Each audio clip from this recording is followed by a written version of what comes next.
हर hotel में एक कमरा होता है जहां लोग रहना नहीं चाहते। पर क्या हो अगर वो कमरा खुद किसी को छोड़ता ही नहीं।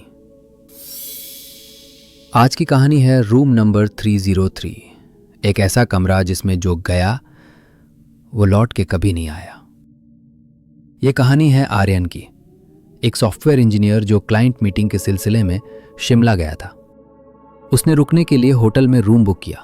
रिसेप्शन पर जाकर उसने चाबी मांगी तो रिसेप्शनिस्ट ने उसे रूम नंबर 303 की रूम की दे दी।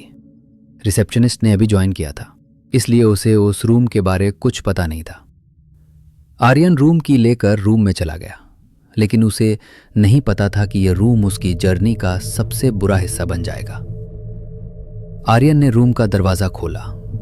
कमरा तो आर्यन को काफी पसंद आया था, लेकिन हवा में कुछ अजीब सा भारीपन था। आर्यन ने यह सब नजरअंदाज कर दिया और रूम में जाकर अपना काम करने लगा। काम करते करते आर्यन को रात के 12 बज चुके थे। आर्यन थोड़ा आराम करने के लिए बेड की तरफ जाने लगा और जाकर सो गया। लेकिन रात के 2 बजे बाथरूम का शावर खुद ब खुद चालू हो गया। आर्यन ने बाथरूम में जाकर देखा तो कोई नहीं था। उसने शावर बंद किया और उस पल को उसने मिरर में देखा। सब कुछ शांत था और आर्यन फिर से जाकर अपने बेड पर सो गया। सुबह उठकर देखा सब ठीक था और आर्यन अपने काम से बाहर चला गया। अगली रात आर्यन लैपटॉप पर काम कर रहा था। उसके कान में धीरे से आवाज आई, रूम नंबर 303 सिर्फ तुम्हारा है। उसने स्पीकर चेक किया, फोन देखा, कुछ भी नहीं था। उसे समझ नहीं आ रहा था कि वो आवाज कहां से आई। लाइटें फ्लिकर करने लगीं और एसी का टेम्परेचर अपने आप कम होने लगा। जब आर्यन ने उसके कमरे का दरवाजा खोलना चाहा, वो बंद हो चुका था। ताला अंदर से भी नहीं खुल रहा था।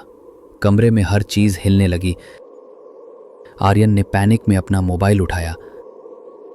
मोबाइल की स्क्रीन तेज रोशनी के साथ काली हो गई। मोबाइल अचानक से बंद हो गया। उसकी पूरी बैटरी ड्रेन हो चुकी थी। आर्यन ने बिस्तर के नीचे कुछ गिरते देखा। एक पुराने अखबार का टुकड़ा था। वो झुका और ध्यान से देखा। हल्का सा जला हुआ, लेकिन अब वो पढ़ने में समझ नहीं आ रहा था। फिर आर्यन को उसको पढ़ने के बाद उसके हाथ कांपने लगे, क्योंकि उसमें लिखा था रूम नंबर 303 में एक लड़की ने 2013 में सुसाइड किया था। उसके बाद जो भी गेस्ट इस रूम में रहता अचानक रहस्यमय तरीके से गायब हो जाता है। आर्यन के हाथ न्यूज़पेपर नीचे गिर गया और उसका पूरा शरीर डर से सुन्न पड़ गया। आर्यन ने देखा कॉर्नर में एक पुराना लोहे का ट्रंक पड़ा था, पूरी तरह से जंग लगा हुआ, और उस पर एक पुराना ताला था जो खुला हुआ था, जैसे कोई चाहता हो कि आर्यन उस ट्रंक को खोले। उसका दिल जोर जोर से धड़क रहा था, लेकिन क्यूरियोसिटी के सामने डर हार गया और आर्यन ने धीरे से ट्रंक का ढकना खोला। उस ट्रंक के अंदर एक पुरानी ब्लैक एंड व्हाइट फोटो थी जो एक लड़की की थी। उस लड़की का चेहरा बिल्कुल शांत दिख रहा था, लेकिन आंखों में एक अजीब सा दर्द था। आर्यन ने फोटो पलटी। उसके पीछे लिखा था काव्या 2013। इतना पढ़ते ही पूरे रूम का टेम्परेचर एकदम से फ्रिज हो गया। रूम का पंखा रुक गया। रूम की लाइट फ्लिकर करने के साथ डिम हो गई। आर्यन ने ट्रंक बंद करने की कोशिश की, लेकिन उसके हाथ मानो जैसे जकड़ गए हों। तभी पीछे से किसी ने आर्यन के कंधे पर हाथ रखा। आर्यन धीरे से पीछे पलटा तो उसने देखा उसके पीछे वहीं लड़की काव्या खड़ी थी। उसके चेहरा बिल्कुल पीला और आंखें लाल थी। वो धीरे से आकर बोली, अब अकेली नहीं रह सकती, तुम्हें भी मेरे साथ चलना होगा। आर्यन को पूरा शरीर डर से जम गया और उसने जोर से चिल्लाने की कोशिश की, लेकिन उसकी आवाज कोई भी नहीं सुन पा रहा था।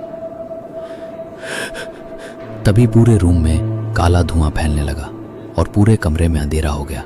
आर्यन को कुछ दिखाई भी नहीं दे रहा था। तभी एक चीख के साथ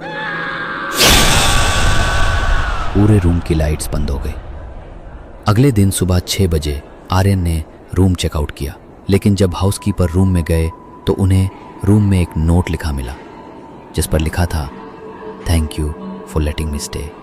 रूम नंबर 303 अब खाली नहीं है और उस नोट पर नीचे आर्यन के सिग्नेचर थे। जब सीसीटीवी फुटेज चेक किया गया तो आर्यन ने कभी रूम चेकआउट किया ही नहीं था। अगर आप कभी किसी होटल में हो और कमरा नंबर 303 दिया जाए तो याद रखना, हर कमरा सिर्फ एक मेहमान के लिए होता है, पर कभी कभी वो कमरा मेहमान चुनता है।